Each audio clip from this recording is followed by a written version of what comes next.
Another episode, another day in the life of a baller. Am I right? What's up, man? All right, what's up, bro? What's going on? How you How's your doing? day? So first and foremost, thanks for the hospitality. This is your studio. Of course. Production setup. We got the saxophone, the art, the vibes.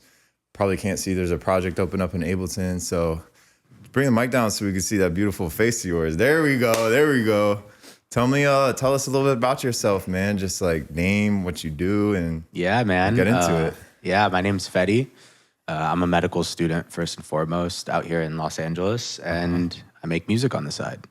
Cool, man. That's the main thing that I'm doing right now. Yeah, I was gonna say, like, there's so much there. There's a couple like different things going on. Yeah. We'll expand on it for sure. We'll get into it. Yeah. So tell me a little bit about first and foremost the music. So I met you through, photography. You had a really cool set at Pancakes and Booze. So Yeah, for sure. How did you come about getting that gig in LA? Yeah. You know what? Let me just tell you about my path through music and kind of how that started. So I started with playing the drums when I was like 12 years old. I fell off on playing the drums really quick. It just wasn't for me. Yeah. I needed something a bit more tactile, something that I could kind of like have a voice with rather than so kinetic, right? And then this guy was my best friend for most of high school. I was for sure like the big band nerd. When did you start? You started Marching first band. and foremost playing music back in middle school before Yeah, then? I think I was like 7th grade or so. Okay. Yeah, I was really into music. And then I got into jazz. Cool. Scared shitless. I remember when I was in 8th grade jazz band, and Yeah. what was her name? Her name was Rachel. She was like the saxophone player next to me. She's like, "Why aren't you playing?" Yeah. She'd always like tap my shoulder. She's like, "Why aren't you playing?" And I always felt so paralyzed with anxiety and fear when it came with music, because I was so insecure about like, am I playing well enough? Is this how it's supposed to sound? Is this the proper way to play the saxophone? Right. And it's not an easy instrument to play. No, It's the very sax difficult. it's like lots of mouth, diaphragm, and they say that the saxophone is very similar to singing. Oh, okay. That's what I've noticed for sure. And then moving on, we went into high school. I was playing the sax again for classical and then jazz. And I picked up the baritone sax. So that became my instrument much larger. It's like about yay big So or what's the one behind you? Is that So a this is an regular one? alto sax, right? Gotcha. So you have like soprano, and then it goes tenor, then alto, baritone. Really is like the voice. Yeah, it really is the voice. And then you have contra alto bass saxophones, but I think those are really rare to come across. Yeah. But yeah, I remember when I first played that first note out of the Barry sax, I'm like, this is my instrument. And that deep roar and that rumble, like I felt it in my head. I still will never forget like feeling my eyes vibrate inside my skull when I played, and I couldn't like read my sheet music because of how low it was. Wow. Like especially when you hit that like low A, it really just shakes the room, whatever you're in. But anyway, yeah, I fell in love with bass lines. Okay. I fell in love with like really hard hitting like bass lines, and that kind of translated to house music, which is I produce a lot of like deep, organic, progressive house, a more like underground European style, sort of like minimal mixed in with some Tropicana type of vibe. Really vibey though, I'll have to say. Thank you. I appreciate it. Yeah. Played a couple tracks you're working on is like very watery feel. It's got like a groove though. That groove that you're Thank talking you. about, I really appreciate that. I feel it. That's the whole goal. Yeah. The whole branding right now with the Best Intentions project is making music you can feel, right? Okay. So I want music. I think a lot of people, they get caught up on, this song doesn't have words, but sometimes a vibe is worth more than a million words could ever say, right? Sometimes vibes is like we only have words to express what we're trying to, and expressing, that's what one of my last guests was talking about. He grew up like speaking different languages, so he wouldn't be able to express himself. But sometimes sounds have the whole frequency range. You can express more emotions without words. So shout out the non-verbals out there. You know what I'm saying? Yeah, no, seriously. And like you also see this, there's a lot of tribes in Africa, they communicate primarily through chanting or through their body language. I read a book, it was by an FBI agent. His name was Everybody Keeps the Score, or What Everybody Is Saying. That's the name of the book. It's called What Everybody's Saying. And his whole premise is that body language communicates more than 70% of what you have to say. Right. Just like us, like we're relaxed. If I was anxious, I might be sitting like this. I might be like, moving this, you Chill know. out. I might be going, maybe in the discussion, you know, you'd see me fidgeting around. If you see that, like, I'm anxious, right? Right. That's usually how it goes. But that kind of went on a tangent. Back to what I was saying, just fell in love with like these really deep rolling bass lines and just being that anchor. And I picked up DJing. Like this was like mid college or so. Okay. Yeah, and where'd you go for the undergrad? Because you're in medical school now, correct? Yeah, or you're studying for medical school. There's a whole two timelines or two there's different like two worlds, different things one going timeline. on. But here, let's kind of linearize that. So I studied molecular cell developmental biology at UCLA, and I had an emphasis in like cancer research and pharmaceutical development for like certain cancer therapies. And then I'm in medical school right now. So the way medical school works in the United States is you have 4 years, and it's like your general information. So you're learning everything about the human body. You're learning every major disease, all the pathology of disease, how to diagnose. Yeah. And in the first couple of years, it's not so much treatment as much as just like knowing what to recognize and red flags and knowing who to triage these problems to. Like, am I going to send this to a trauma surgeon? Am I going to send it to a cardiologist? Am I going to send it to an endocrinologist? And then after that, you go on to your rotations. That's your third year. And you kind of figure out what you want to do with that. And then your fourth year, you kind of finalize what you want to do, and then you match into a residency. Right. So then you begin another 3 to 7 years of training, depending on what you do. Right. But the average timeline is around like 3 to 4 years with what I want to do. 3 to 4 years. Okay. And where are you at in your residency school part? Like looking for a specialty? So I'm in my second year right now. So I'm finishing up my second year. So I have to take this really gnarly exam. It's an 8-hour long test, and it just kind of covers like everything that we've been talking about really for the last 2 years. Gotcha. In school.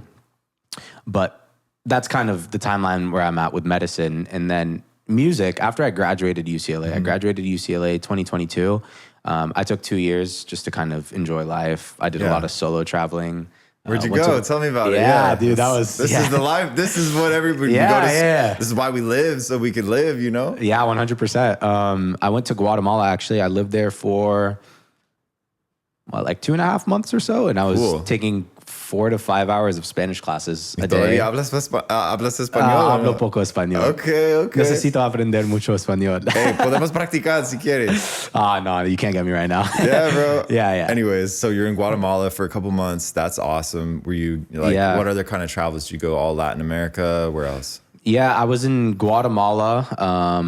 I mostly stick to Guatemala. Okay. Yeah, I really just took in the Guatemalan culture. Made a lot of lovely friends in Guatemala. You know, we still keep in touch to this day. And those friendships are so special when you travel. Yeah. When you're traveling. Yeah, you know, and seriously. It's like, those are really cool friendships. Yeah, because you also meet like a lot of very like-minded people that are down to just experience things and like, let's check this thing out that's going on tonight. And it was a great time. Were they from Guatemala, or were they also visiting? No, all over. You know, I made friends with this German guy, Paul. This guy felt like my brother. Like when we met, we just connected off rip. Yeah. And like we were pushing each other, shoving each other. You know what I mean? Like within the first like week of meeting each other. And we even talked about how it felt like we knew each other in another life. And then, you just pick up these people and you're like, hey, we're going to this town. Do you want to come? Oh, some people went to Venezuela. Some people were going to Colombia. Some people were going to Honduras. So just did a lot of traveling, hiked a pretty cool volcano, hiked a couple volcanoes. Which one? What was the volcano? In Guatemala? Yeah, in Guatemala. Okay. There's a huge volcano in Guatemala. It's called Acatenango. Okay, hablas español poquito, yo puedo ver. Yeah, poquito. No, I still need to brush up on my Spanish for sure. Of course. That was a great time. That was a 2-day long hike. But back 2-day hike? Yeah. So you got to camp while you're hiking. Yeah, and you had to camp. Everything as the hike goes along, you have less you have to carry, right? So you have like a base camp at the top, and you have chaperones or Sherpas that kind of help you with like, they take up like some food and stuff, which is great. Okay. Very blessed for that. And then you camp at this base camp, and there's a full active volcano.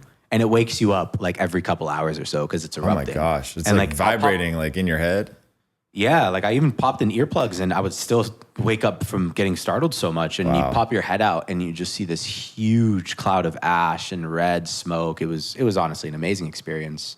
And then after that, you wake up and then you go to the summit, right? Okay. And then you could see all of Guatemala. Yeah, it was fantastic. That's definitely the most beautiful thing I've ever done. And you're above the clouds too with everything. That's crazy. Yeah, so in that time, just did some solo traveling, went to Europe, went to Tulum. That was a good time. Cancun. I really like fell in love like with the Latin vibe. You know, I was playing a lot of Latin tech house at clubs and at some afters. Would you be DJing out there while you were traveling? I actually did DJ in Guatemala. That's yeah, sick, I DJ'd at Bar Sublime in Guatemala. This was super sick. It was this bar / club that was on Lake Acatenango or Lake Atitlán.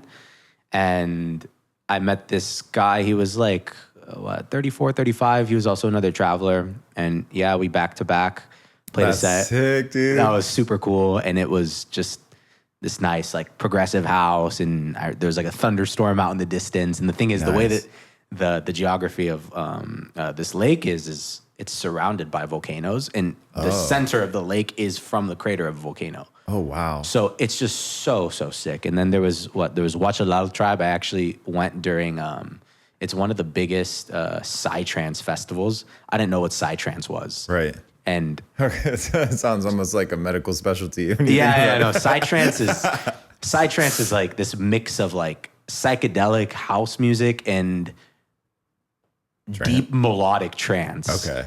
Just super like deep, groovy, all about feels, all about being in the pocket. Definitely took some influences from that. Very much as if like in Junadeep's darker cousin. That's kind of what I like consider psytrance to be. But yeah, anyway, picked up a lot of these like organic vibes, listened to a lot of Latin music, fell in love with the culture out there. And I was getting like into music production at this time because I went back to my old community college. So this is, once again, timeline is like, this is during the 2 years before I transferred to medical school. And at this time, I was basically taking this music production class at my old community college.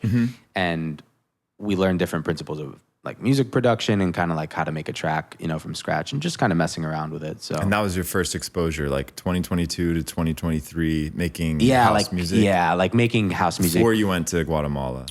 This was kind of like around the time, you know, I still had like the DAW, but I wasn't really making. The thing is, if you ask anybody that's made music, like the first tens, if not hundreds of tracks that I made were so bad. You know, it's like a kick and a hat and you're just like, wow, this is the most fire thing I ever made. And like 2 weeks go by and then you listen to it and you're like, maybe not so much. Like, what was I thinking? Like, yeah. And that's the growth that, you know, comes with being an artist. It's your baseline just changes as the time goes on. But yeah, and then I don't know how I found myself in this genre. When I produce, I just produce from the heart what I'm feeling and I take influences from the music that I like and whatever's going on in my life. And we stumbled upon progressive, organic, deep house, whatever you want to call it. With the best intentions possible. With the best intentions, yes. Tell with the me best intentions, a little bit about maybe when you first discovered house music, because when I first discovered that is in and of itself can be a whole experience, you know, like for first concert in house or just first time you listen to it. Because it's a very special experience, and the people who get into DJing and making music, there's always a connection to that feeling.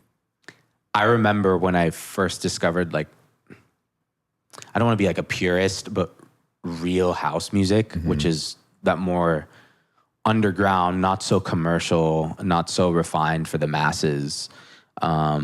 This was, we were going out with some friends, and they were like, hey, there's this collective. It's called Blind Tiger. And I was like, Blind Tiger, what's that? I've heard about Blind Tiger. It kind of sounds like a strip club. Like, what is this? Right. Yeah. So we went, and this was the first time I heard like minimal house. Yeah. And I remember walking in and I'm like, dude, this is the coolest music ever. It had all the bass lines that I liked. Yeah. It was so in the pocket with everything that was going on, right? Like the percussion was sitting exactly where it needed to be. but most of all, it was cerebral. Okay. That's like, I'm very much on cerebral music that has like a progression, a timeline. I really listened to only jazz actually when I was in high school. Okay. I mean, you grew up kind of playing jazz. Yeah, and getting into the music and from that side. Like we would actually like compete and stuff. So I would always be listening to jazz, and we'd have these like weekly assignments where we had to transpose a song, and basically like get a lick and play it in all 12 different keys. Wow. Yeah. And like the teacher would just go by and be like, okay, like what'd you play? What'd you play? What'd you play? What'd you learn? So like round robin of exactly, the round chain. robin. So I became very in tune to, chord progressions and knowing the feeling of music more so than like the technical nature of music, right? Because with a lot of jazz, it's on the fly thinking, and it's you're playing with the soul and whatever you're like. That's how bebop was born, right? You're just kind of dancing around these different chord progressions. So I found, surprisingly, minimal house very similar to jazz in that sense. Okay. Much more stripped back, but sometimes like the beauty is in the simplicity, right? Okay. So yeah, that's really what started it. And then just started to go out to different shows with my friends in the evening, to get rid of like that pre-med stress. And I was just like, DJing seems pretty fun. So I just picked it up like as a hobby, and I got some like really sweet gigs. I got to play in Tulum during my first year of medical school. This was during spring break. That was really fun.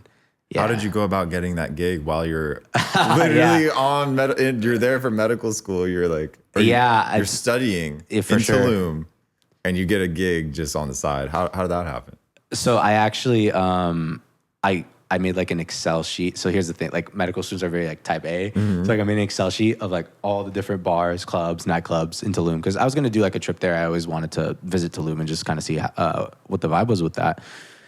And I started to like go through it, and I was like, okay, like there's no way I'm going to get a gig at these like big beach clubs, and then just eliminated that. And then I started with first the hostel that I was playing at, and then I got a gig there, and they actually like accommodated my stay. The hostel had a club?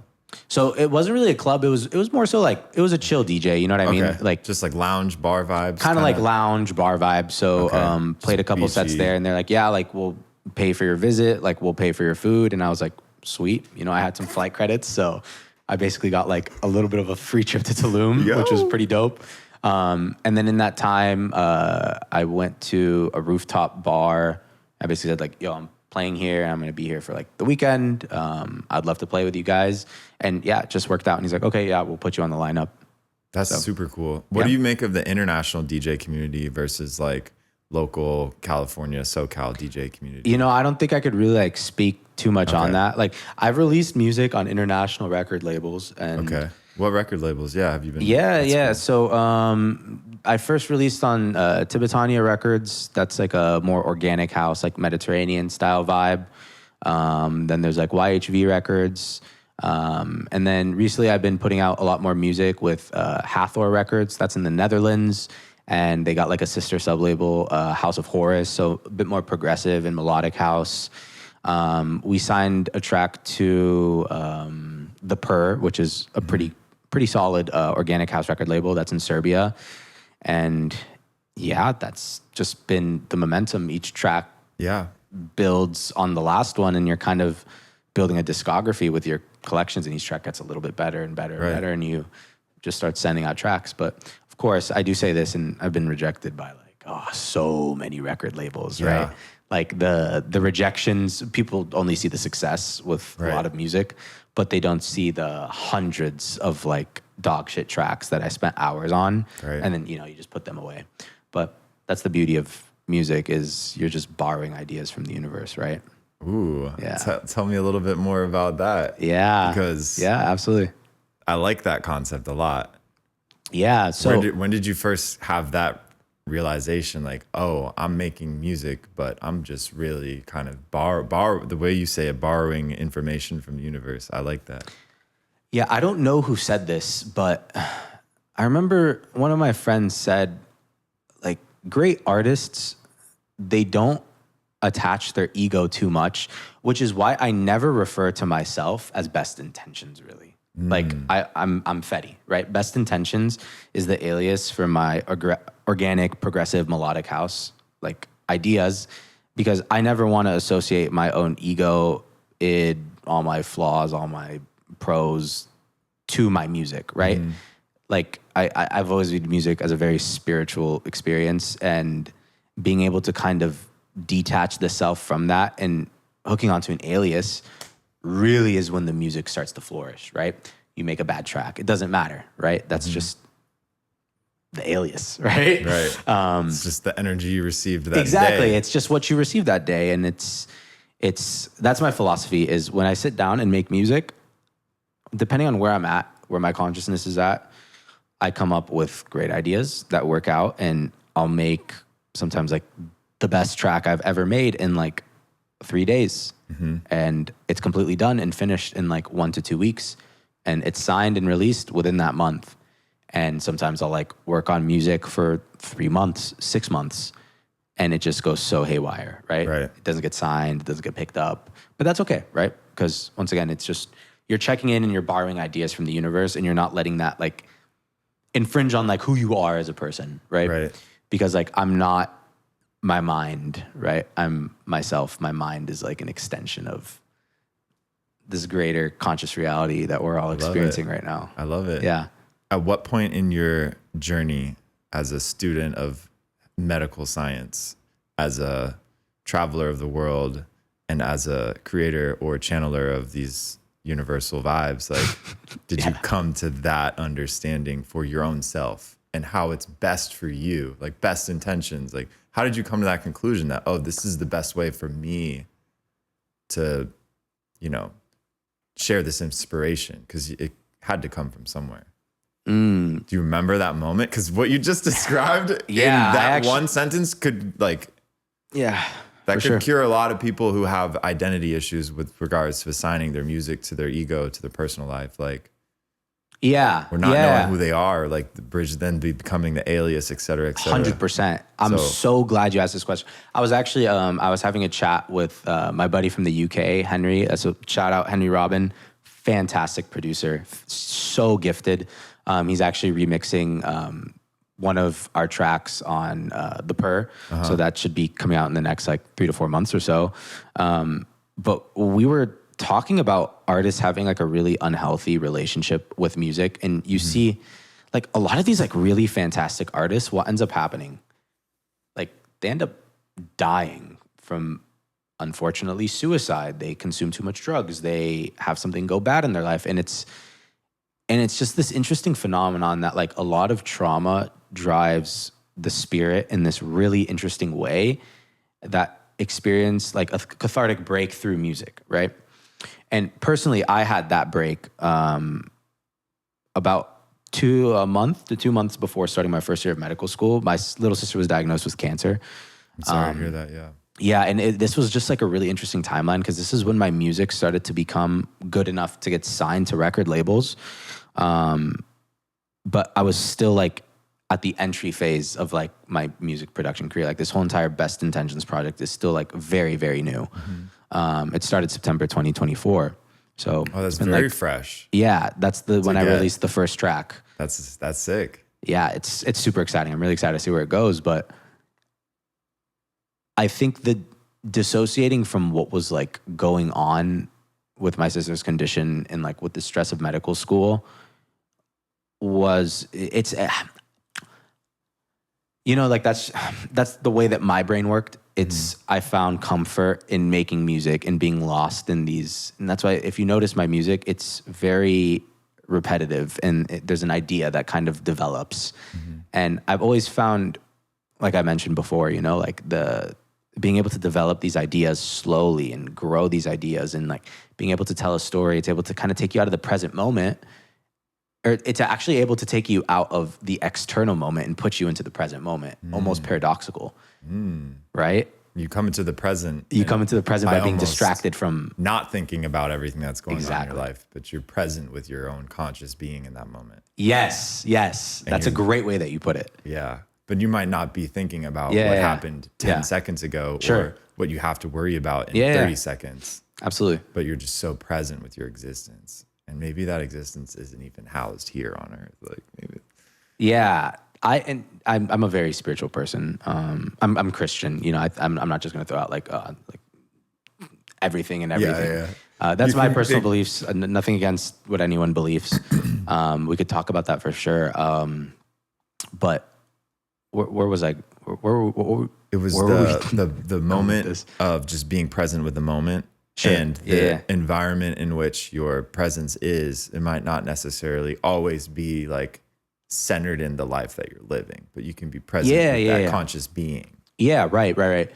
I guess all of this to say, you asked like, what's that one realization or something like to help people get out of this is, I've experienced writer's block, and by all means, I'm no expert to talk on this. I think everyone's experience is like so subjective. But what I've realized is a lot of people, they almost like want it too much. You know what I mean? Like they want to be a full-time artist so much. They want to be X, they want to be Y. And sometimes like in the pursuit of like wanting something so bad, you kind of miss the whole idea of like, what other things do I do to kind of get me to that? You know what I mean? You kind of miss the plot, right? So at least for me, when I experience like burnout and like creative burnout, we could talk about med school burnout. That's a whole other discussion. You might have to create your own house persona just to get through med school. Shit, bro. Best intentions. Yeah. I know my classmates would 100% agree with me on that. Any medical student really would. But being able to just like look at what's working and what's not working, right? And having the humility to realize you're bad, like you're ass at producing. Like that's okay. That's okay to say that. Yeah. Like I've said that several times, and like I still will make tracks and I'm like, this is not good. Like this is not the best work that I have. And there's like no shame in that. That's, I think, a really humbling part of the process of making music. Music is actually a very humbling experience in my experience. What aspect of it? Is that part of what has you like, maybe like your first few tracks are like, yo, Fady, this sucks. And you're like, yeah, for sure. Does that mean I suck? I think it's that you're, it's almost like, I'm trying to figure out like an allegory to put this. Like if you ask a parent, like, how would you compare your kid's behavior to this other kid's behavior? Most of the time a parent's gonna be like, my kid's the best, right? Because it's your kid, right? But being able to like step out of those shoes and like really look at whatever you're working on, your composition, in the eyes and the ears of like a listener, and like, what's the demographic of my listener? Like, what's my listener's gender orientation? What's their sexuality? What's their religion? What's their day-to-day job? Like, what makes them, and like what aspects of their personality that they've gathered from all of life brings them to this conscious moment where they experience like my art in this particular way, right? Because I think everyone experiences that. Like, for instance, me, country, I'm sorry, I don't think I can ever have like a connection with country personally. But that's just me, right? And other people would say, I could never have a connection to the Best Intentions project. I can never have a connection to Wiz Khalifa. I can never have a connection to Lady Gaga, Taylor Swift, just throwing out all these different genres, right? And all of that to say, there's so much that goes into making art, right? But the beauty now is I've noticed a lot of people, they get caught up in what can I make that the listeners can enjoy? But like the magic comes when you don't do that, right? Yeah. It's so paradoxical because you start to make a sound that like, you're like, okay, like people are liking this and like, this is like the niche audience that I've curated, but also like, I'm trying to make something that's so unique to me and I'm not like feeding off of what other people want. It's this insanely strange, weird limbo line to walk and on. That's something that I've talked to a few people about, not like creatives and artists. That's something that like we all go through. What you hit on was stuff that I love in that first part: consciousness, identity, and then the creative process. So one, if you could describe like your own definition of consciousness, I feel like that word is it's the least understood thing in all of human existence. And if you don't mind moving the mic down just a little bit more. Yeah, absolutely. Like I said, we want to see that beautiful beaming face of yours, Habibi, right back at you. Come here. So, consciousness, in your own words. Consciousness, wow. What's the definition of consciousness? Or maybe how would you define? Really hard to describe. How would you define your experience? Like, how would you put into words what consciousness means to you? So how I would describe consciousness is, so this is going to take a very medical standpoint. I'm like really stumped on this. So like we know that the brain is a connection of like millions, if not billions of neurons, right? Firing in synchronicity. Like right now, you and I, our brain is firing at a particular frequency, right? Our brain is probably firing like what, beta waves, theta waves, alpha waves. Alpha waves. Alpha waves. I remember learning this in earlier in school. Actually, it's like when you're just relaxed with your eyes closed and you're not in a meditative state, you're firing alpha waves. Okay. But then beta waves are when you're just like active and you're doing things. Okay. The way I remember that is beta is for Bob the Builder. So like Bob the Builder is moving. So and then what are theta waves? Because I've heard those as well. Yeah. So theta waves are just I don't know the exact frequency range, but like they've been implicated in like states of like meditation, right? Okay. So have you ever like been in the sauna and like you're just zenned out, you're not looking at your phone, like you're chilling, and then you come out and you're just like, you know what I mean? Like you're very like one, or like you're staring at like a nice sunset and like everything is like calm. Yeah. That's kind of what I think about theta waves. Once again, like I need to consolidate my notes, but these are all just things that I'm pulling off my dome. No, it's all good. Consciousness is it encapsulates our whole existence. So it's hard to put it into words. So starting from the medical brain. All of that, like our brains are firing in synchronicity depending on whatever like state of mind we're in. For instance, like deep sleep, we're in delta waves, right? Mm-hmm. So that accumulation of like neurons and how they're interacting and how our brain interprets that stimuli and assigns meaning to it is consciousness for me. And then you can get this huge like fork in the road of some people believe that consciousness is this like singular lived experience and like every human experiences like the same type of consciousness, right? But I personally don't believe that because like I'm actually in like my neurology block right now and we're learning about people with like Alzheimer's disease, dementia, schizophrenia. They experience consciousness at in a much different way that we experience consciousness, right? Right. And it's such a subjective experience.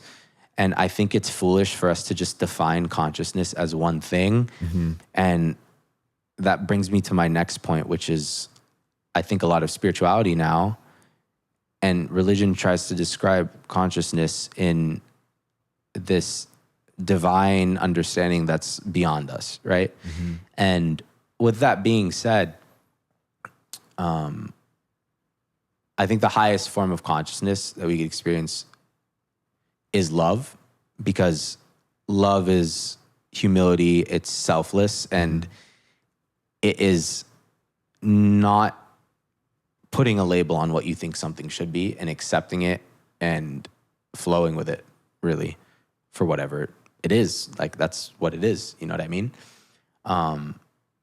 So consciousness is this very interesting experience in this interesting frequency that you're on. And it's like, you always hear like some people are like, oh, this is a conscious person. This person's unconscious. It's like, what does that mean? Unconscious, like, are they super stressed all the time? And like, they're worried about their next big deal. They're worried about like what their kids are doing. You know what I mean? They're not in the present moment. Or if we describe unconscious as you're not able to really interpret the stimuli of your brain, right? And that's like when you're in a coma, right? But then it gets even weirder because you get people in comas, coming out of comas and saying, I could still hear what was going on, right? And it's so bizarre. And then we can start talking about the pharmacology of it, right? Like, for instance, I'm very fascinated by psychedelics and like what they have and like the implications on the brain and like where research is headed right now with psychedelics. And There's been research that shows like one of the most powerful psychedelics, dimethyltryptamine, is released in minute quantities during like extremely traumatic events. Oh, really? Actually, I personally haven't heard anything about dreams. That'd be interesting though. If you've seen anything about dreams, I'd be interested to read that. Well, like such as like when you're born and when you die. Yeah. And it's like, okay, like, is that psychedelic experience now like what is like, right? What is that another wavelength of consciousness? Because like these psychedelics are also derived from plants. Like we know that, like there's funguses, like they produce psilocybin to protect themselves, right? Because like if you're a guinea pig, you're probably not gonna have like a guinea pig in the wild, right? That's like too a boar domesticated. or something, like a boar or something, right? And you eat some mushrooms, right? Like the mycology network is all united. You know what I mean? It's all so deep underground and all connected.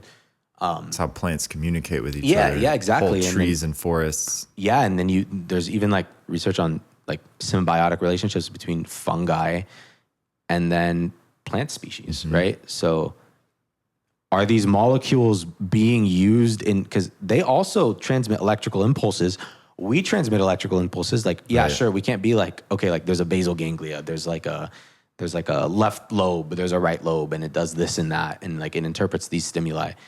But maybe there's something in the structure of that being that we can't observe yet, right? And what if the ingestion of those molecules is us borrowing a neurotransmitter that they're using, right? Like, I think it's foolish for us to say like that's not a possibility, because like we know that if you have too much dopamine in certain parts of your brain, you will develop symptoms of schizophrenia. That's a very powerful neurotransmitter, right? Okay. So are these psychedelics. They work on like a lot of serotonergic pathways that are also very prominent. So yeah, that was a whole like flailing out of different things. But that's what I believe consciousness is. It's something that can't be defined. I love that. Yeah. I'm in the big boat of thinking. Like, I've had this phrase that I've set, like, this is what my definition of consciousness is, and it encapsulates everything you said. But it's like, I believe it's the force that creates space for matter and energy. And so within all of that, you have your different levels of consciousness, of processing your reality. Like, I don't think it's separate from everything you said, where it's like this whole thing is kind of like driving our existence. And then we have different levels of perceiving it and different levels of awareness within it. But it's like, yeah, like, what is your conscious experience like? Unconscious versus conscious. It's like, there's no rule book for defining these things or like really saying what it is and what it isn't. And so I'm always interested in that conversation, exploring it, and then how we identify with that existence. So that kind of goes into the next step, the identity portion of it. Sounds like you've done some psychology readings, some psychology work, or like just probably in your medical research, you know, understanding the brain, understanding the body, understanding like how our mind like relates to it. So in the identity portion of it, you said earlier you never feel like you could like really identify with the country piece, but like where would you say, like what would you say is the part, you know, that you do identify with? What helps you shape your identity in doing all these different things? Because you talked about Best Intentions, doing medical school, DJing. How do you like relate to your own existence? I'm a very optimistic person. A lot of people describe me as very optimistic, but I'm also extremely nihilistic. Okay, what does that mean to you? So nihilism is, for me, like, I believe nihilism is the idea that everything is like pointless at the end of the day. It's hevel, right? Okay. In the book of Ecclesiastes, the author talks about, I don't remember who this king was. I can't recall the name off. Do you know who I'm talking about?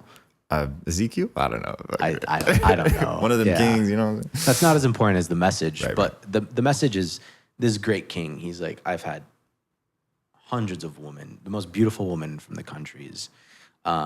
He has like access to food, access to water, access to the finest entertainment. He has access to sex, right? He has access to everything that could like fulfill the satisfaction of his flesh, right? But he describes it all as hevel.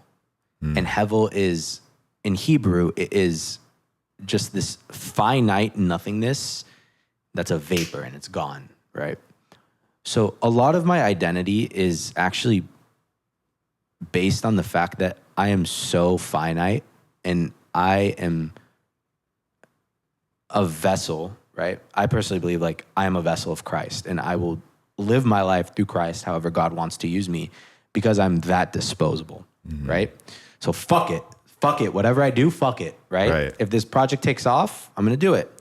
I'm gonna shoot my shot at this job. If it doesn't work out, fuck it, right? It's hevel. Nothing matters at the end of the day. But that being said, I think that could be like a really dangerous mindset. Like it's like playing with fire, right? Because like with that, you can have that one side of the spectrum, like nothing matters, so just send it, do everything. Ask out that girl that's out of your league. Ask for that job promotion. The worst that's gonna happen is no, you're gonna live, grow, learn, and move on. Or you could be like, let me just completely indulge in my flesh and let me just go absolutely crazy. Nothing matters, like why even, why care about legacy? Why take care of myself? You could you could go on two ends of the spectrum. Sure, yeah. And like I've tasted both of those sides, and I'll just tell you right now, this side is gonna take you nowhere. It's gonna take you nowhere. You can run it for as long as you want, but you will not be in this path and be like, oh, this is so good. Like this is just so good for me right now. You know what I mean? Like you're just gonna be lying to yourself. And I think anybody that's struggled with addiction or insecurity of that sort, like, will agree with that. I think that's a universal agreement. And it's this coming back to oneness and kind of like reframing that hevel and like putting your identity as like, wow, like I can change my mindset. I can change who I am as a person. I'm not a product of my childhood trauma. I'm not a product of what this person thinks of me. Because fuck it. At the end of the day, it doesn't matter, right? Not even a product of what you think of yourself. I'm not a product of what I think of myself. But what I know is I'm a product of God. So I will use the word of God to shape how I should live my life, how I should reframe my identity. Because ultimately, I believe that there's a fundamental truth with everything. Yeah. And that's found through Christ Jesus. Beautiful. Yeah. Man, if someone's stuck in hevel right now, get out of there, or use it to the benefit. Or I think it's not necessarily, it's like, get out of it, but also it's one of those things where, like, Chris, have you ever been in like look at you, like you've been in a toxic relationship before? I've played a role on one end of it. I've been a victim of it. You know, it's something I've gone through. Yeah. I'm sure you don't realize the toxicity until after it's completely done, right? You don't realize how bad it is. You don't notice it immediately. You don't notice it immediately. You notice it in reflection. When you most notice how toxic something was when you're no longer in it. Yeah. So that's like, oh my God. Yeah, sure. Like if there's poison in your body, it's not like you feel it when you're in emotional poison. You don't necessarily, because you're trying to make it work. You're trying to fight it when you're in a toxic relationship. You're trying to like still make it work because the toxicity of it is making you fight for it. Yeah. So I think you also see that in nearly every religious text. Okay. The protagonist, whatever we want to call it, like they experience some adversity or some sort of suffering, whether it's physical, emotional, psychological. And I guess this nothingness, right, that might come with that. But the thing is, through like understanding that and like going through it, you're able to come back around and like see the sweetness of what life actually is, right? Yeah. Yeah. Always. That's like what it's all about, bro. That's what it's all about. And I say that because you're just like, for people experiencing like hevel or like they're, I actually want to ask, like, what did you mean by that? Like, I guess, because it sounds kind of like a state of like being in hell almost. I know it's not the same word, but like being in a state of hevel, it's a new concept to me. And so I'm imagining there's some people who are stuck in thinking like, I'm not in control of this world. I can't really make a huge difference. So like, why should I care?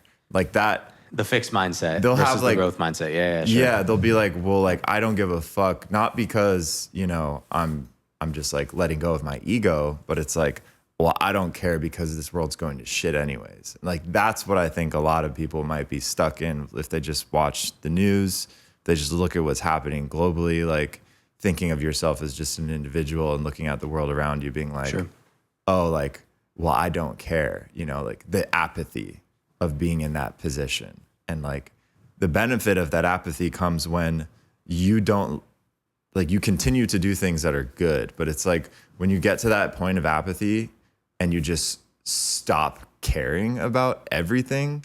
Yeah, that's the dangerous slippery slope. That's the danger where like most people younger than us, our age, like all the people growing up, it's like I can only imagine like what they're using, like what information they're getting. They're getting stimulus, so much information. It's my goodness. That's like a whole nother discussion. Yeah, it's like that's kind of what I was thinking. Like, oh, like stuck, like the hell, like because so many people just don't care because they feel like they can't make a difference, or absolutely they're like, well, it's like this is just the world I'm dealing with. Like, why even care anyways? And I was in that position probably like right after COVID came out. I was like, damn, like all this shit's going on. I'm like, why even care? You know, like if I can't make a difference. Sure. Yeah. Then enough time passed and I was like, you know what? Like we can make it, like we can change things. Like I can change. Like who cares if the world is going wherever it's going? Like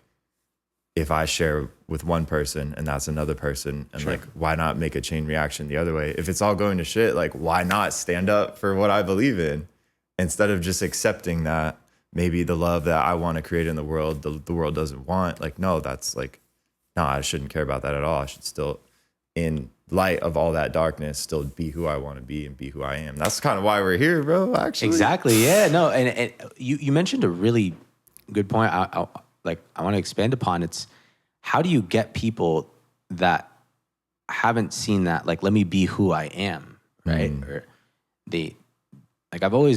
I've always thought about like how do you drive motivation in someone? Because motivation is such an intrinsic thing, right? Like you could lead a horse to the water, but you can't make them drink. Right. And you mentioned something with like being bombarded by stimulus all the time. It's so real. It's so real how much stimuli we're constantly exposed to, right? When I'm like just chilling for 2 minutes, the first thing I do is let me open up Instagram. Yeah. Let me see what's going on. Let me just flip through some reels. Let me check my messages. Did my homie respond to me? And it's like I'm constantly thinking of the next thing to do, the next thing to do, the next thing to do, the next thing to do. Yeah, there's this like cognitive plague we're all falling under. And like, I don't know if you noticed this, but we're starting to hate it. People are no longer like, yeah, like let me open up Instagram. No, dude. Like, everyone's like, dude, I need to get off of Instagram. I'll open up Instagram and close it immediately. I'm gonna be like, I don't. And then you open it again. And then I open it again. I'm like, I don't want to watch anything I'm seeing. I'm like, no one has said anything of value, and like, what am I doing? And it's so much fear. It's so much fear mongering. Yeah, yeah. And then I'll interview people and I don't even want to post it because I'll be like, bro, then I have to go online. Like it's hard to like keep up with all this shit. But that makes me think, tying this back to your experience and like, how do you balance med school and making music and having a healthy life? Like, how do you balance all the stimuli in your position in your life to, one, be going through medical school and like, I'm assuming you're not failing, you're doing well. Two, to getting songs released on a record label. Like what percentage of people who want to be doctors can't get into medical school? And what percentage of people who want to make music can't get signed, like can't get a record signed? So that's the value I feel like. What did you do to get yourself in a position where you could have a dual success in both of these super difficult disciplines, really? Yeah. I feel like it's really selfish to just be like, I did this all myself. Once again, I attribute a lot of what I do to God. And God working in me, and I'm constantly being told by God, like, I'm gonna make your life like insane. Like I'm gonna throw you into the fire. Like I don't think I'm gonna go into a chill medical specialty. Like that's kind of as much as I want to, so I could continue music and like actually start pursuing this more seriously. It's something feels like I've always felt this really deep like spiritual stimulus that drives me. I'm a very, very passionate person. I find like passion through so many things, and like I'm a very deeply emotional person too. And I think that's like a double-edged sword, because it makes me so like in tune and receptive to being able to like identify where I'm going, what I'm doing that's working, what I'm doing that's not working. But also it makes it so like I'm constantly stimulated sometimes by like how I'm feeling, right? But that's also why I'm able to like make music that like other people feel. You know, it's kind of like that catharsis of... You can translate it, or like... Yeah, it's the translation, but... Or transmutation almost. Yeah, transmutation. It's more of a transmutation than a transfer. I think that's a really esoteric way to put it. But like more practically is I block off times during the day where I will like sit at my computer and force myself to be creative. And sometimes it happens, sometimes it doesn't, right? Like I'll be like, okay, you know what? Like I need 20 to 30 minutes of creativity. And like whether that's like I'll make a loop, and most of the time, like I'll just trash it. I'll dump it. It's just not good, right? But sometimes, boom, that spark is there. And it's that discipline to grow. And I think that's like the core of it is I constantly pray for God to give me strength and pray for God to give me discipline, and to also just do the things that like I don't want to do. Like my saying that I always do is like when I'm doing something that I don't want to do, I'm just like, I really don't want to do this, but I'm going to do it anyway. Like that's what I say to myself. Like I really don't want to do this, but I'm going to do it anyway, just because I don't want to do it. And much easier said than done, right? But with that, like I eat very clean. I sleep well. I take supplements to promote my neuronal health, my brain health. I remove any sort of toxic person in my life. I don't care if like it's just I'm snip, right? Like, it's just like no. The people that are in my section that I surround myself with, we all uplift each other, and we're on the same wavelength, and we're on the same frequency, and it's that plays a huge role in shaping like your goals, your aspirations, right? Like for instance, my roommates, some of the most hardworking, driven people that I know. Like I'm gonna shout out my boy Andrew right here. He's been on a research assignment and it hasn't been going well, but this guy's like, I'm gonna still do it. I'm gonna still push. And like when I see that, I'm like, man, dude, like I should probably like do some more flashcards. Maybe open up that study guide again. Like. Yeah, exactly. But it's just like keeping people in your section that are gonna uplift you and like push you and grow you past that next level is like it's such a blessing, and it's so rare to come across. But yeah, take care of your mind, your body, your spirit. I have a good relationship with God right now. I make it intentional to meditate. I try to meditate even like 5-10 minutes a day, but at least I'll open up my meditation app and like get a check mark that I did it, right? Because I very much believe it's consistency rather than just like splurging all at once. Right. And like a lot of the tracks that I make, like, yeah, like this track, I worked on it for like 3 months or so, but like I worked on this track like 5 to 30 minutes every other day or like every day. And like some days the track saw some versions that were good. Some days they didn't. And it's like this really, really slow like push, right? That's going.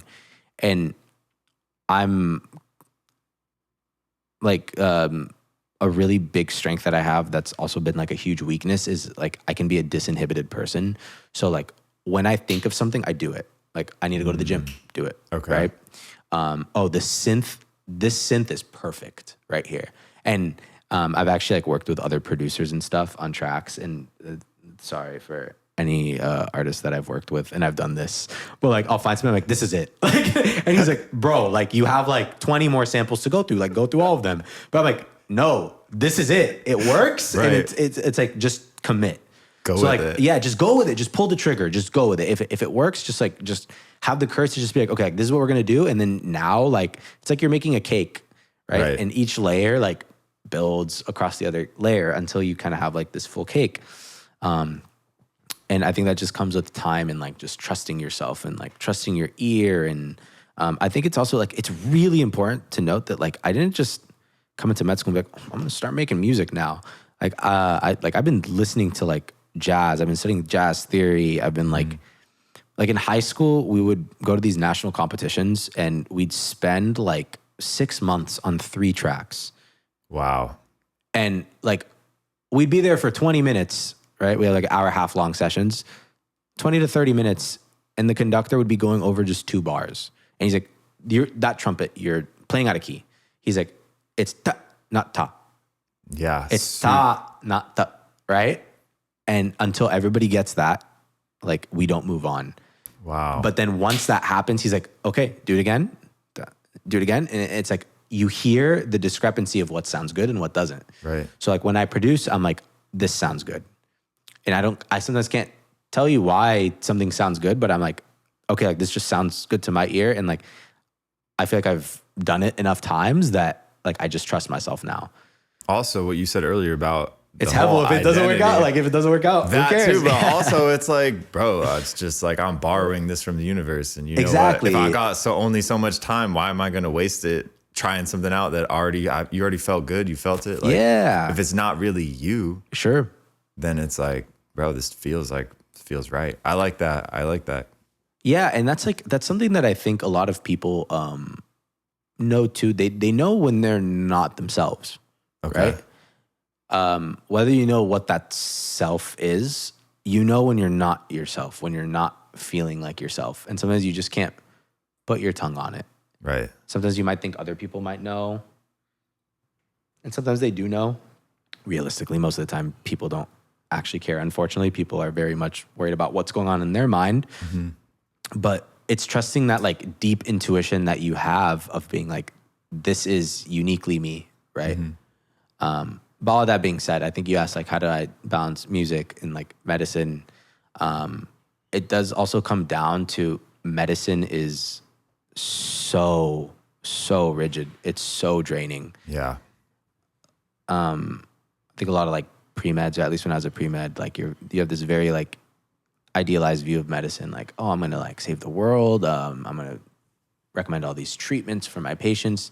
And it's like, yeah, like we don't really do that. At least in the United States, we don't. Tell me about that. I'm going to reset these cameras and tell me more.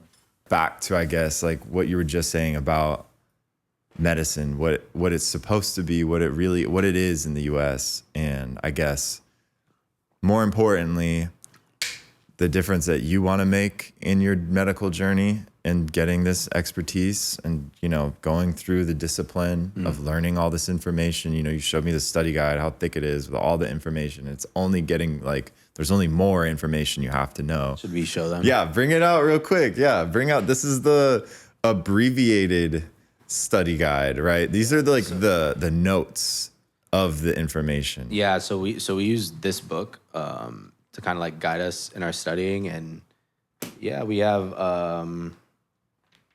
biochemistry, we have immunology, we have microbiology, we have pathology, we have public health sciences, we have cardiology, we have endocrine, we have hematology, oncology, we have gastrointestinal system, we have the muscular system, we have the integumentary system, like the skin system. Oh, okay. It's like dermatology. We have neurology and special senses. Whoa, we were just talking about that. Yeah, we have renal, which is kidneys. Right. We have sex and reproduction. And then we have the lungs. And then we have some like math and stuff. And it's you to know like the microbiology, the pathology, which populations are most likely to get something. It's so like it's so messy. Yeah. Because the thing is, I found the first year of medical school,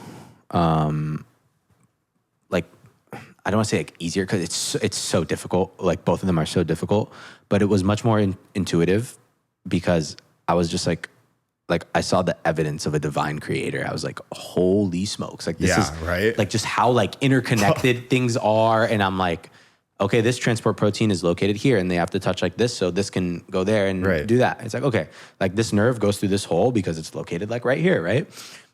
But then once you get to like the diseases, this is where everything just like goes bad, right? And this is like literally like the epitome of like evil and the fall of humanity, and suffering is found in medicine, right? Think about how much suffering is in medicine. Like these people that you're treating, like, dude, this is the worst day of their life. It's the worst day of their life. And like, you're just clocking in, right? That being said, it's an immense privilege to be able to study this. So each time I'm like whining about like how much I have to study, I remind myself like, this is a gift that I have this knowledge and I could like help people with that. Yeah. And we were talking about how healthcare is delivered nowadays. And I genuinely believe with anything you can find faults in, anything. Yeah. Even the good things you could find faults in. We do take majorly for granted how good our healthcare is in the United States. There's a lot of room for improvements. Like I acknowledge that there's a lot of people that are not getting medical care that they need, but there's also a ton of people that are getting like fantastic medical care. Right. And there's a lot of people that could still receive like really necessary medical care just through like Medi-Cal, Medicaid, and their tax dollars versus some people in Africa, man. Like, for instance, you have sex with somebody that has a sexually transmitted infection, right? And you get syphilis, like that disease will completely like ruin you. It'll wreck you. It'll just eat you inside out, and it'll grow and it'll develop and eventually it'll kill you. But here, if you get an STI, like, oh, it kind of burns when I pee. Like, let me go to the urgent care. I don't have the best insurance, but let me go to the urgent care. And it's like, okay, I got to spend like $40 on this antibiotic because it's not covered by insurance. But you take that antibiotic and you won't go into full sepsis because you have an STI, right? Which happens in other countries. Oh yeah, for sure. For sure. It's really interesting because a lot of the diseases that we learn, they are manifestations of just not receiving medical care and just having the body degrade on its own, and like pathogens come in, right? On their own timeline. So all of that to say, I don't know where I'm kind of going with this. Well, there's a lot there, but there's like so much there, right? There's this guy, Luigi Mangione, who had some strong opinions about medical stuff in the US. For sure. We don't have to go there, but most importantly, like kind of what you've learned in the process of studying for it, but then primarily, what did you, what inspired you to get into medicine? Was it your own choice? And now that you're deep in it, if it's someone else's choice, man, you must love them so much. But I feel like at this point in your life, if medical studying didn't have some sort of bigger calling, I don't think you would be doing it still. Is that absolutely not? I definitely have like it's taken a hit on my mental health for sure. And there's a higher calling, which is like why I do this. Yeah. But all of that to say, I think everybody on this world has a particular calling. And I think it's foolish for us to rank like, this is better, this is worse, this is not like, oh, this person does this, like they should have done this instead. They should have done, but like, who are you to say that that's not that person's calling, right? Yeah. That's the beauty of it. That's what's so like beautiful about the gift of life is you're able to find that calling in yourself, and you have the autonomy to believe what you want to believe to satisfy that calling. Like, while there is a lot of evil in the world, there's so much evil in the world. And I think like being a medical student, I think amplifies that evil more in this like really weird way, because you're like, just look at these really like gnarly diseases, and it's all like, I don't look at anything that I'm studying and be like, I want that. You know what I mean? Like all like you like nothing in that book you look at and you're like, I want that.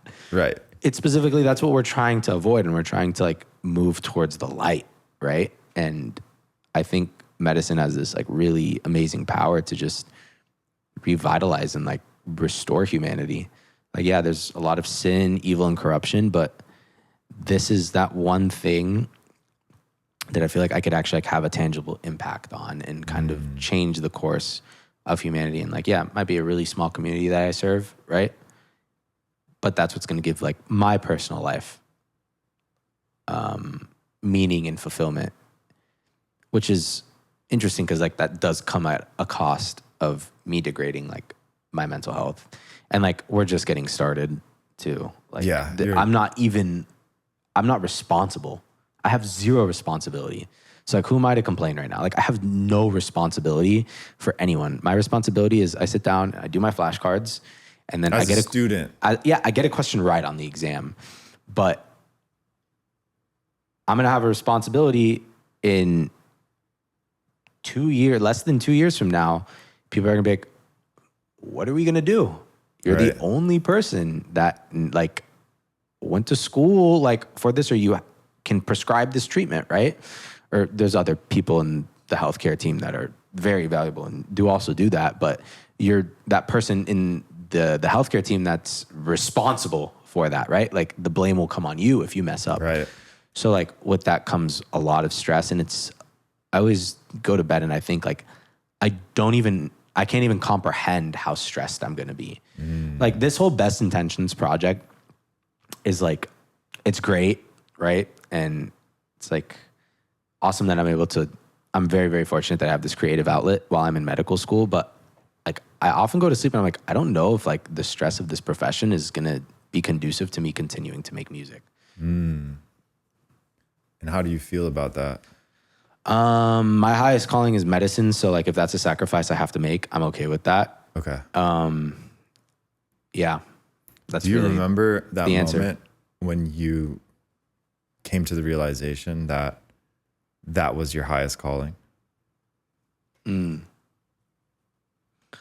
I don't think I could give you an exact timeline. So like, I've always wanted to be a doctor at a young age. Like when I was like 10 or something, I used to play like these surgery games and go show them like my uncle.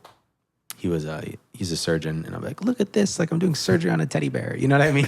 He's like, oh, it's so cute. Da, da, da, da, da. And I'm like, yeah, I'm gonna be the best doctor ever. And I'm like, oh fuck, dude, surgery. Like, I'm like, yeah, like that's gonna actually be my first rotation. Is, you know what I mean? Like going in and yeah, like you got to cut into somebody's body with the team. Of course, I'm just gonna be standing there and like getting pimped. That's usually what it is. But I've always wanted to like go into medicine, and I've always been so fascinated with science. I loved molecular biology. I knew that I wanted to study science and biology. I actually very vividly remember it.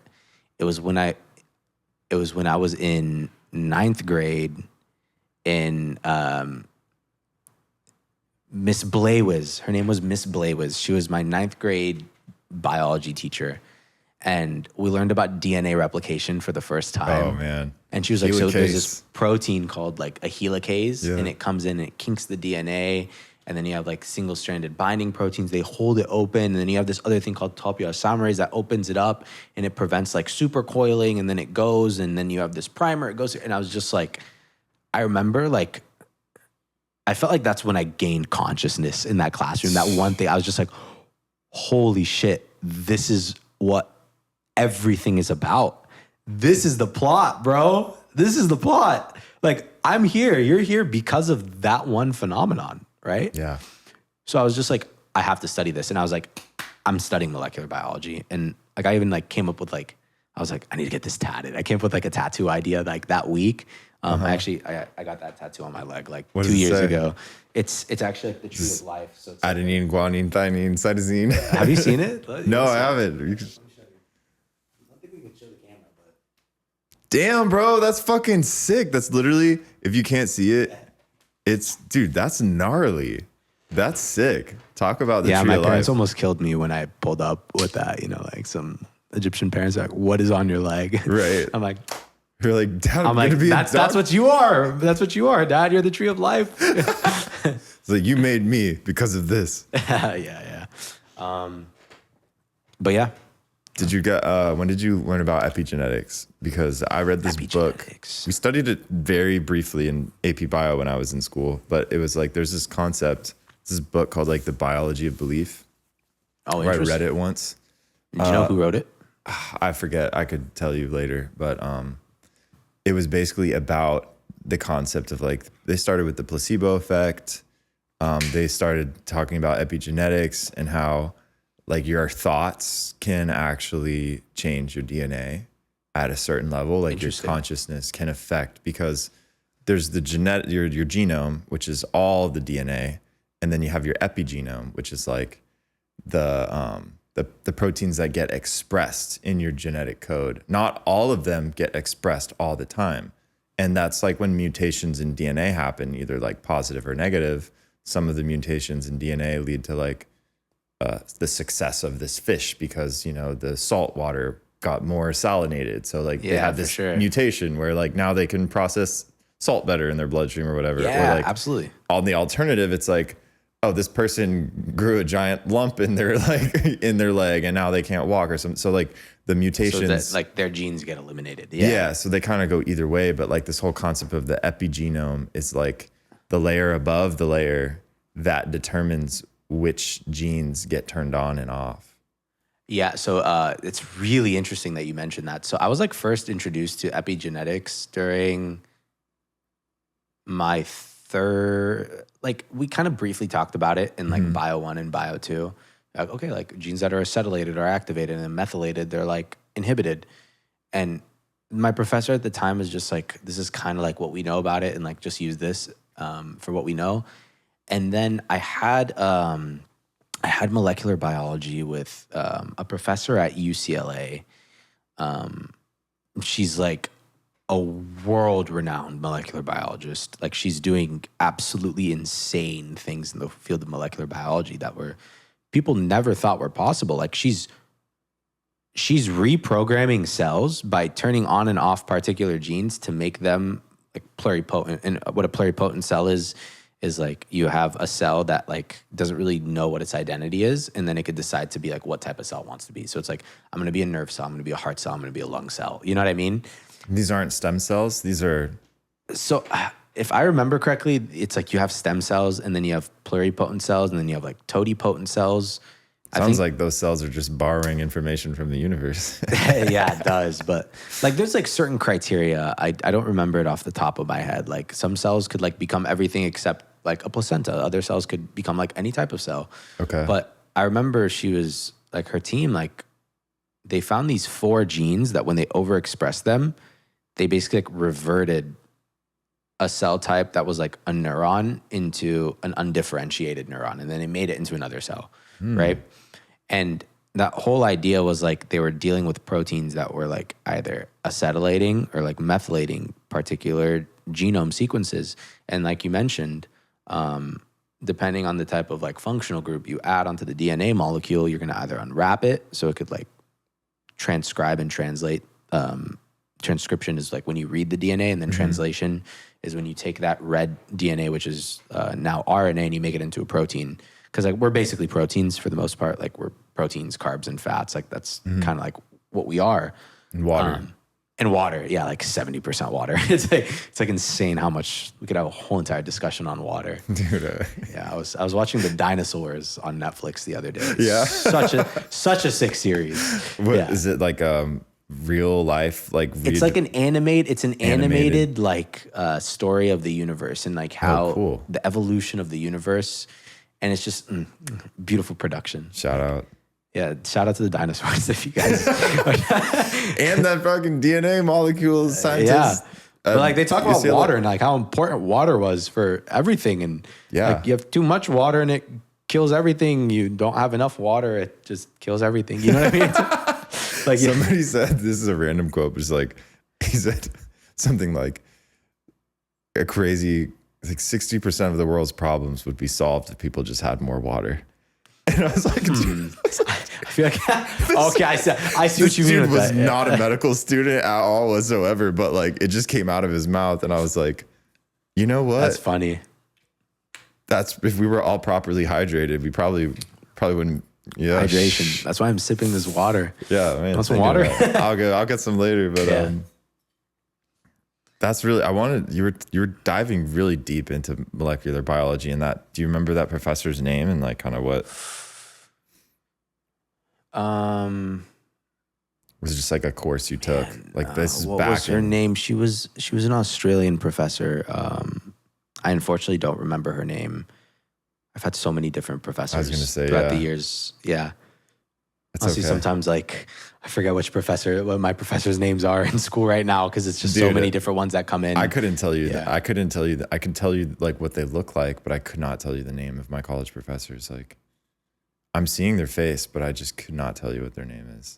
Yeah, I vividly remember her face, but I don't remember what her name was. But yeah, she was doing insane things. They were doing really, really cool research. Probably doing cool stuff still.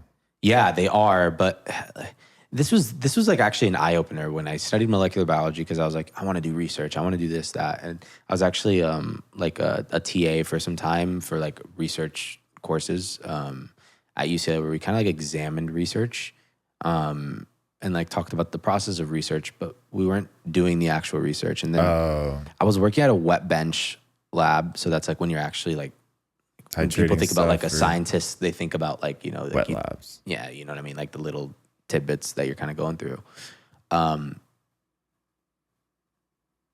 And yeah, I realized it wasn't for me. The process of research is so grueling and time consuming. And the like reward for the cost that you put in is sometimes so negligible because you could have everything going right and the universe just will not let that pan out, right? Like it could be like you want to amplify a DNA, like a part of the DNA to like study it, right? And you want to like visualize it inside of a cell. So you need to like make a probe for it. You could spend months trying to get that probe to like match that gene, right? And like everything works computationally, but like it just won't work out because of particular conditions. And you're just there and like you're scratching your head and you're just like, I'm running out of time and I'm running out of money. Right. And like, okay, I need to like shift my focus. That's a whole new different thing of like how research is conducted nowadays and who's sponsoring it and what are they researching. And now you have AI, right? Yeah. AI is like pumping papers out. You could just be like, I want to know what X versus Y is, right? Can you just give me like all the sources and like what we know about it? And like people will just make these like research articles that are supporting like a hypothesis that they already have, if that makes sense. There's certain like international review boards actually that require you to like submit physically all of your data and it's like good and true research. So it's not like I don't know if fabricated is the right word to use, but like it's just like almost biased, but it's almost like it's like you know what you're doing. Like you're trying to steer like what the reality is. It's like a concentrate of the natural juice where it's like, you know what I'm saying? Like you're looking for just the sugar out of the orange. Yes, exactly. And you're like taking the orange and just pumping out this one part of it. But like, well, there's really like the pulp. You know what I mean? And like, we're just gonna just do this concentrate of the research because we're trying to make money selling this drug. And it's not necessarily, you find what you need to find in order to like fulfill like your hypothesis or your claim. It's and then you're like, let's just throw the rest away.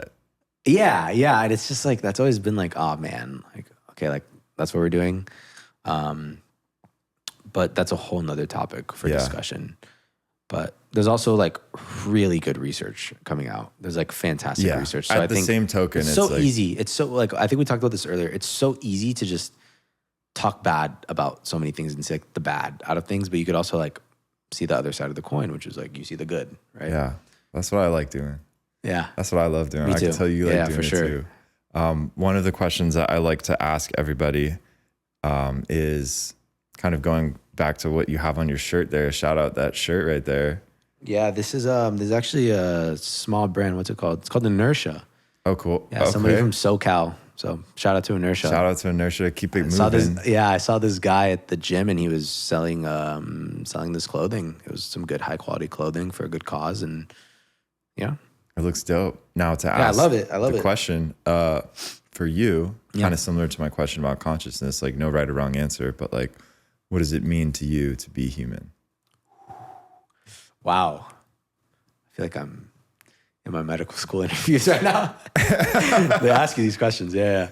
What does it mean to be human? Oh my goodness. Wow. The human experience is you suffer, you hate, you love, you envy, you lust, you do everything that it is to be a human.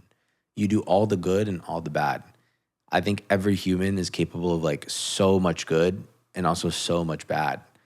And being human is just like fully embracing those experiences, good or bad, and knowing those seasons of life.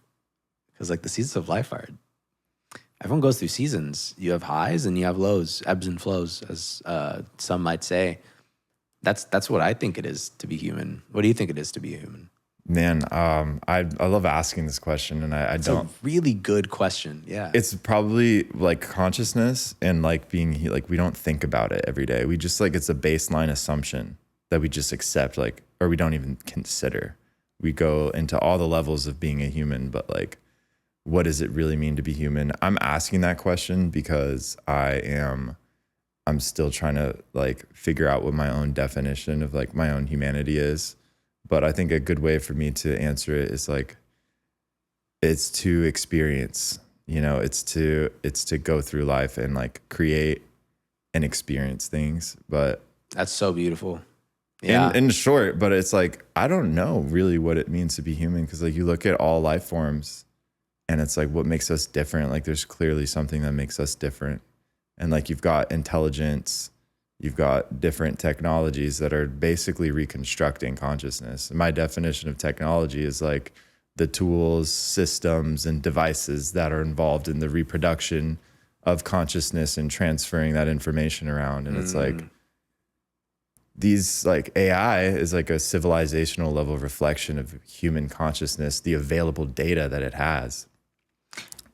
It's like an absolute value, like the sigma sign, like like an infinite series. Mm-hmm. If humanity was like an infinite series, it would be like the sum of that infinite series constrained by all publicly available data and all data available on like private networks that an AI might have access to. So it's like that constrained by the guardrails of that or its own judgment on our combined aggregate humanity. So it's like, what does AI give you? Well, it's like a function of kind of like what you give it. And it's a function of what it has observed in all of available human data on the internet, in recorded history, et cetera. And so like, I'm trying to understand like for each individual person, like what that experience of being human means. But like, dude, I mean, like I'm flabbergasted. Like I'm dumbfounded. Like, what is it mean? I don't think we could ever describe. I wanted to ask you though. You mentioned something. The thing is with AI, you put in something that's already been created, right? Mm-hmm. The idea, at least if your AI model isn't hallucinating, it's working properly. All the data that it's pulling from, it's like, I don't know too much about AI to actually talk about this, but my understanding of AI is that depending on the model that you're using, depending on the data that you give it, like, yes, it could learn and kind of like form postulates and hypotheses and like this is the next best thing, or like, this is how we should word this sentence, right? Mm-hmm. Like ChatGPT, it's a language-based model. But the thing is, it all came from something, right? Human consciousness.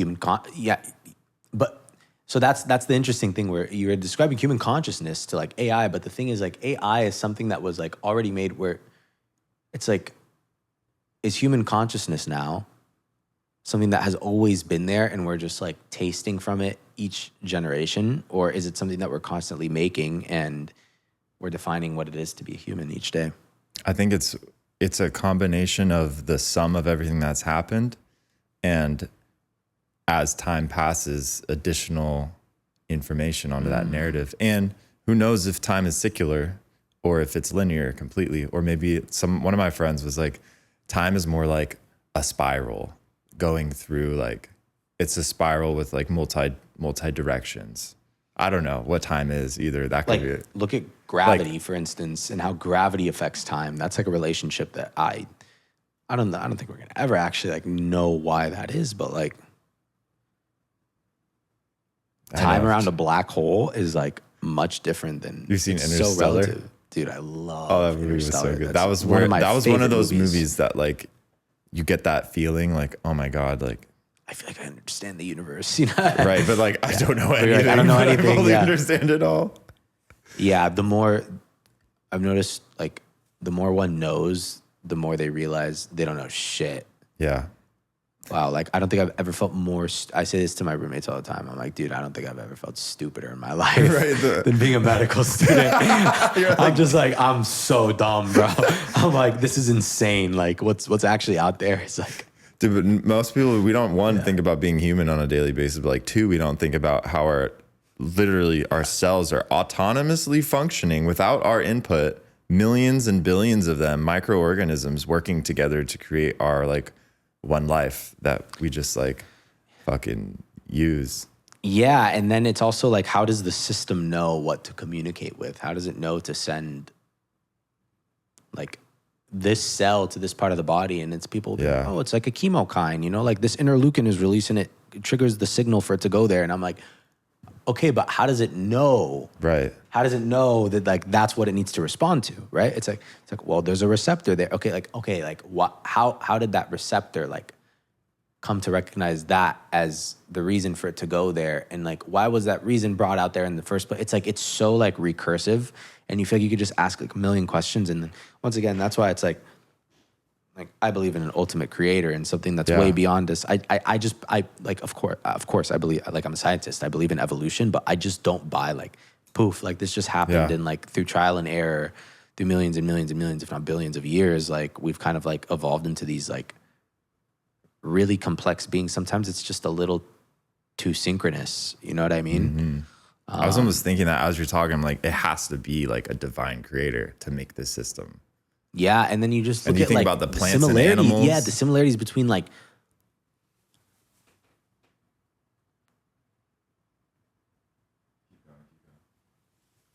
that brings me to another really interesting point. I think I had that realization actually when I was getting my degree. I took a molecular biology class, and then I took a molecular. What was it? It was the molecular biology of plant stem cell differentiation and development, the most long-winded. Say that 10 times fast. Yeah, developmental biology of plant stem cell differentiation and development. So it examined the developmental biology and the developmental processes that happen in plants. Like growing from a seed, one cell. Like how you go from a cotyledon, which is like a little seed, into like a big tree, right? Or like a little sapling, right? And it's like the molecular processes that cause like things to go the way that they are. Like, I think like one of the hardest concepts in medicine is neurology and embryology, all types of embryology. Embryology is so insane because you learn it linearly, like step 1 happens, step 2 happens, step 3. But then once you like really like learn it at the end of the course, you start to realize like holy shit, dude. Step 1 is happening at the same time step 4 is going, and because step 1 is causing step 4 to happen, step 3 happens a little bit before though, and like that gradient causes it to go, and then like once it reaches a certain concentration, then it becomes step 6. You're just like it's so all over the place. It's literally like it's like on 4 different axes. It's like a gradient, a time, a place, a pressure, like there's like it's almost like infinite stimuli, and I'm just like how the fuck does this happen? Like how does this happen? Even just like the sperm penetrating the egg, like right when the sperm penetrates the egg, you get this one protein called beta-catenin. It's called the beta-catenin shift. So if this is like the egg, and then the sperm hits, all the beta-catenin goes to the adjacent side, opposite to it, and just knows where to go. And then it starts this whole cascade of just like insane cellular reactions to give you and me. And for the most part, it's pretty damn efficient, dude. Like most of the time, yeah, we do learn about some like really awful diseases, but like a lot of them are like really, really, really rare diseases. A lot of congenital diseases are really rare. So all of that to say, I don't know like where this was branching from, but yeah, like that when I saw the similarities between like how a plant grows and how a human grows, and like these different analogous structures. So like instead of like little arms, they're like little saplings, right? And I'm just like this is crazy. And it's like, wild. And I really like it. Yeah. Grow from the sun. Yeah, they grow from the sun. They just grow from the sun you shining on them. You just put them outside with water and sun and they just grow. And they're good. They decide to grow, yeah. And then learning about mycelium was another thing for me because I saw like the documentary about it and like you study the rainforest and it's like... That's pretty sick. It's basically like... Wait, what's mycelium? That's like the network of all the fungi. Oh, the fungal network, yeah. Yeah, so it's like, it's called mycelium or mycelia, plural form of it or whatever. Alumni, alumnus, doesn't matter. It's all one. Sure. But it's like, it is this one network. So it's like all the forests can communicate with each other through this mycelium network that's in the roots. And it's like what you said earlier, it's like neurotransmitters, but there's like electrical transmitters so that the trees can talk to each other. Yeah, it's crazy, dude. They'll be like, yo, there's some fucking poison biting me over here. They'll like send these shock waves through the roots, through mycelium. Yeah. Mycelium will like pick up the vibe and be like, oh no. And they'll be like, boom. And then like next thing you know, like all these trees over here, they start fortifying themselves like against that poison or against that invader or whatever it is. And it's like, that's happening underground without anybody like... So much that's happening molecularly that we don't know. Like this is also like what we know is like, people are like, oh, we're in such a pinnacle of like scientific revolution. I'm like, bro, we're just discovering this. Like DNA was discovered midway through like 1900s, like how we actually knew like DNA worked. Yeah. And it's like, dude, it's been 100 years, bro. When was Francis Crick like around? What I want to say it was like 43. I don't remember dates that well, but it was Rosalind Franklin. Really, Rosalind Franklin did all the work. They just kind of took everything. Yeah. Heard about that. But yeah. Apparently he was experimenting with psychedelics when he was putting together the whole shape of the DNA. All molecular biologists. No. Well, I think, who was it? It was, I think it was Alex something who, Bicycle Day? Have you heard of Bicycle Day? The day LSD was discovered? I heard about that, yeah. He was like trying to synthesize something. I think ergot from wheat. It was a mold on wheat. Really? I didn't know LSD was a poison on mold. Okay, interesting. Speaking of mycelia, like mold on wheat, it was fungi derivative. Yeah, dude, there's so much to learn from mycelium. I think you'd actually there's this book that I really that really caught my attention. I read this during my gap years. It's called The Drug Hunters: The Improbable Quest to Discover New Medicines, and it's all about how medicine was discovered. And like, for instance, like penicillin. Mm-hmm. Penicillin is actually derived from, like you mentioned, mold, and it's to protect these plants from these bacterial infections. And like we isolated it, and because of that, we were able to win World War II. Right, crazy. But I actually like the reason for that was because we learned how to like resynthesize penicillin through soldiers' urine. It's crazy, but I don't know how. But there was a process that was able to like recycle the use of penicillin so you could fix all these like horrible diseases. Like, for instance, like gangrene. Gangrene is like when you get like this necrosis of the tissues. Is that like if someone gets a wound and then it doesn't heal? Yeah, and then it's just like you just get a wound and you don't sanitize it because like that's just what it is. It's not, you're on the battlefield, you know? And also so many cancer therapies were derived from tree bark. I think one of the earliest cancer therapies for like breast cancer was derived from tree bark. And this is obviously different than like chemo. These are intravenous therapies? I don't know if I feel comfortable saying this is like yes or no, but I like chemotherapy is just like a broad term that we use radiation. For any chemical that. So it's actually chemotherapy is like everything but radiation, because you have radiation therapy, then you have chemotherapy, right? Okay. Yeah, but usually people like they'll do chemotherapy and they'll do radiation. It just depends on the type of cancer that you have, right? not every cancer is going to respond to radiation. So yeah, all this to say, like, so many drugs. I think that's one of the biggest misconceptions in oncology. Because I see cancer is so weird. It's so strange, and it's so unique and individualistic too. Yeah. Everyone's cancer is like kind of unique in its own way. That's why it's so hard to like cure cancer. Although like it's not like a viral disease that has a original, like it's like oxidative stress causes some sort of level of mutations, but then it's like so many different sometimes things. It's genetic. Yeah. Like so sometimes many. like your mitosis or whatever it's out of control and cancer grows. Like, yeah, for sure. It's like the reason is it never like, ends. Yeah. It just keeps going. And the thing is like it mutates. The whole thing is like cancer. The whole reason why we have cancer is because one cell has a mutation, and then that mutation conferred like some survival advantage that took a break off of like some pathway or like check system. Excuse me. And that allowed it to grow and then divide even more. So now, guess what? Since that one is growing out of control, now it's going to grow even more. It's going to grow more. It's almost like you got a rebel group growing in your own. Yeah, exactly. And then you're like, okay, like what's team A? Like team A becomes team B, then team B becomes, you know what I mean? And these are exponentially dividing. So like, they could be really hard to target because sometimes like metastasize and now it's all over the body. Right.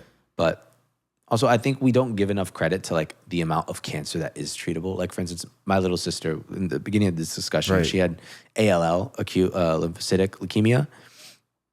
And that cancer has like a 95% cure rate or so.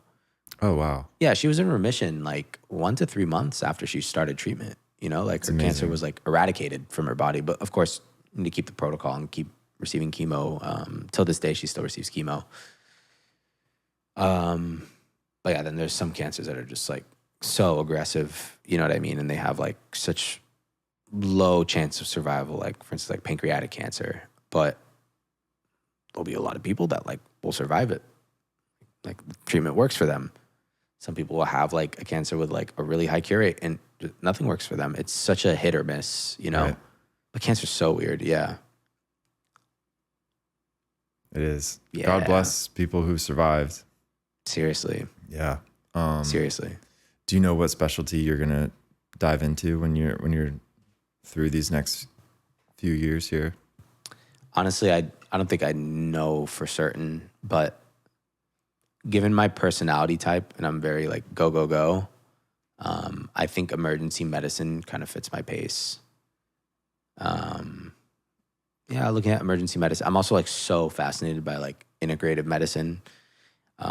Functional medicine? Functional, yeah. Integrative functional medicine. I go to an osteopathic medical school, so we learn something called osteopathic manipulative medicine too.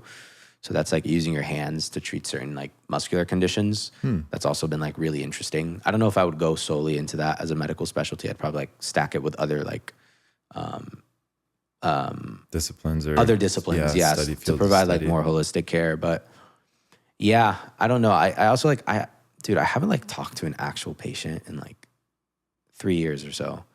I feel so out of touch with like you just had to learn all experience. The school. Yeah. It's like, yeah, it's so like numbing. Like sometimes I'm there and I'm like just studying. Like I forget that I'm like, bro, I need to know this shit. I'm just not remembering this for a test. Like the test is life. Yeah, seriously. It's like, it's so easy to just like somebody could walk in tomorrow with this condition, you know? And if you don't pick it up, right, they're just going to go to either somebody who does. That's the way our healthcare system is set up. It's if you don't know what they have when they walk through the door, of course, this is like a gross simplification. Like you have a big healthcare team and you could like really ponder these, but this is mostly for like a PCP, right? Because you have like 15 to 20 minutes with the patient sometimes. Primary care provider. Yeah, you're going to be like, I'm sorry, I can't help you. I wish you the best. And they're just going to go to another person. But sometimes they can't afford to go to another person. So they're just going to go and be like, the doctor said he doesn't know.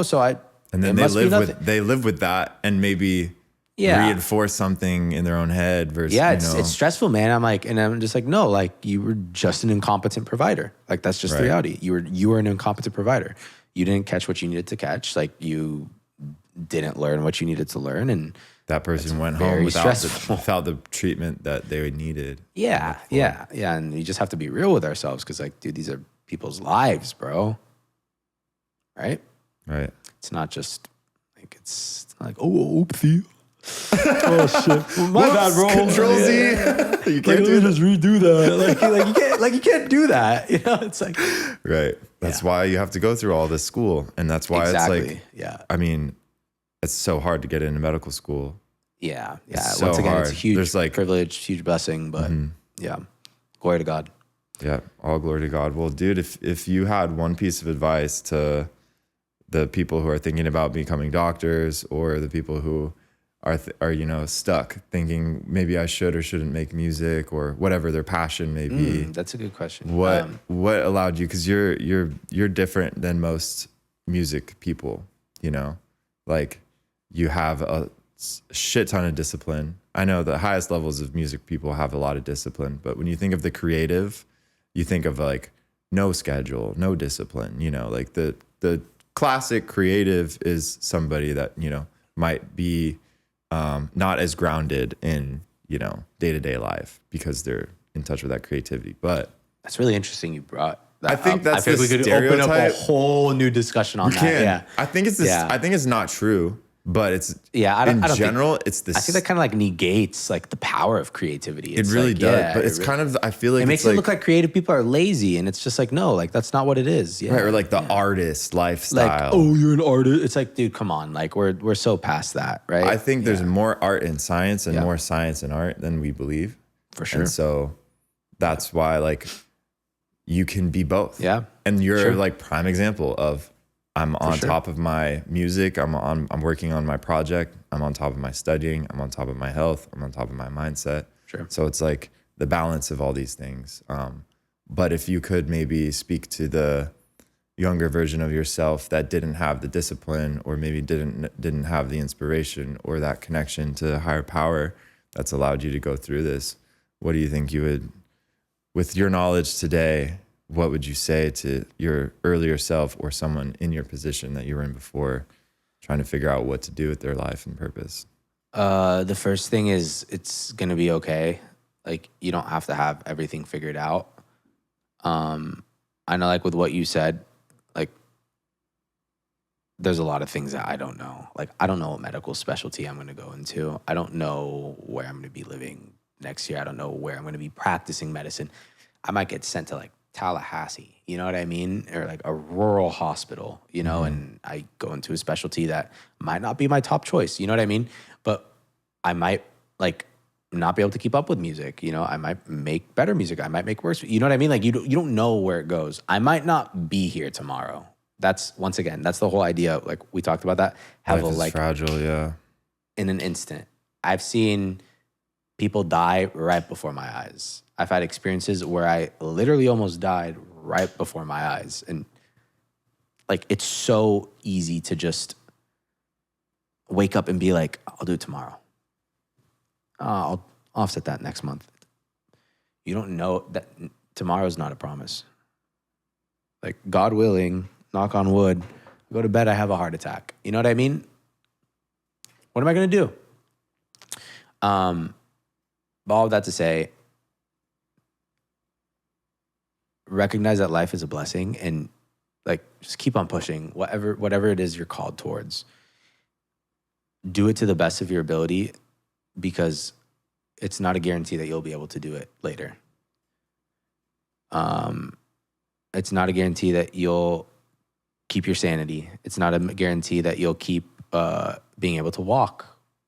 It's not a guarantee that you'll be able to talk, to see, to hear. Like, life goes in a million different directions. So just pull the trigger and know that you are ultimately the one that's responsible for you not doing your dreams, right? You have no one to blame but yourself. You could sit on the sideline, like let's say like music, and being like, oh, like I just need to do this, or just do it, right? Worst thing that happens is like you do it and it doesn't go well, and like you live and you learn and you get to say that like it worked out, you know what I mean? Or it didn't work out. But you can live a life of, this goes for anything. This isn't like I think it's really hard for me to just be like, if you want to do medicine, if you want to do that, it's like, because like, you want to do anything in life. Yeah, my experience is like my experience, and like I don't feel like it doesn't feel right for me to like speak from like my experience, right? But if you want to do anything, just like, once again, do it to the best of your ability, and like just do it from the heart. You know what I mean? Like, find what you need to give you that momentum, that drive to do that. Like, if you want to be like the best baseball player, are you going to games? Are you taking notes on the best baseball players? Are you watching clips? Are you watching this? Are you that? Are you like getting scouted for teams? Like, you need to find like whatever it is to push you forward, to put yourself in those positions, right? If you want to be like the best lawyer, are you doing like the things responsible for law? If you want to be like the best carpenter, are you like in the best apprenticeships possible? Mm-hmm. Like, of course, like this is coming from a place of like immense privilege, and like sometimes you might not be able to put yourself in those positions anyway, but like do whatever you can to put yourself in those positions if they come to you, because you never know what tomorrow will bring. And hopefully that could be like a really strong internal motivator and driver to accomplish your dreams or passions, whatever those might be. I felt it just sitting here, like all the different things that you might not be able to do, like just do them today. So yeah, dude, that's like just like you doing this podcast, you know? Yeah, pulled the trigger like on we it. did it today. This is like, amazing. Screw it. Yeah, like so last minute. Like I was even here. Night. Like you're just like, it's today. Is another day. Am and I was even just gonna come tonight? Like, fuck it. I don't even know if tomorrow's gonna work. Like, just come tonight. Yeah. Yeah, dude. No, like let's do it. Let's do it. And we did it. This was like honestly good. Dude, we're gonna turn the cameras off experience. and we're gonna keep talking. Like, yo, you guys wish you could get the behind the scenes on this one. But this is amazing. Yeah, thank you for. And we just this is scratched an amazing discussion. What's the medical word for skin? The integumentary system. We just scratched the integumentary system of this whole discussion. Yeah. Before one question, your favorite medical term of all time, like a funny, super random medical term that only someone in medical school would like you know. Ohio and Mississippi River Valley. What do you mean? Yeah, that's the term. If you ask any medical student about the Ohio and Mississippi River Valley, it's like a dead giveaway for histoplasma capsulatum. Oh, yeah. Yeah, sorry. I had to pull the nerdiest shit out of my... Sorry, dude. I was stuck on the endoplasmic reticulum, bro. Fuck. The rough one, too, not the smooth one. Yeah, no, you don't need the smooth one. Yeah. All right, bro. Well, shit. No, but this was good, man. Yeah. Amazing discussion. All right, one last message for the free world. Give them, let them know where they could find your music and upcoming tracks. Yeah, absolutely. At Music by Best Intentions, and you could find me on all major streaming platforms. Awesome. Send me a DM. Send him a DM if you got some inspiration or you just love the tracks. All right, we're gonna chill here in the free world. Catch y'all later. Bro, that was something else, bro.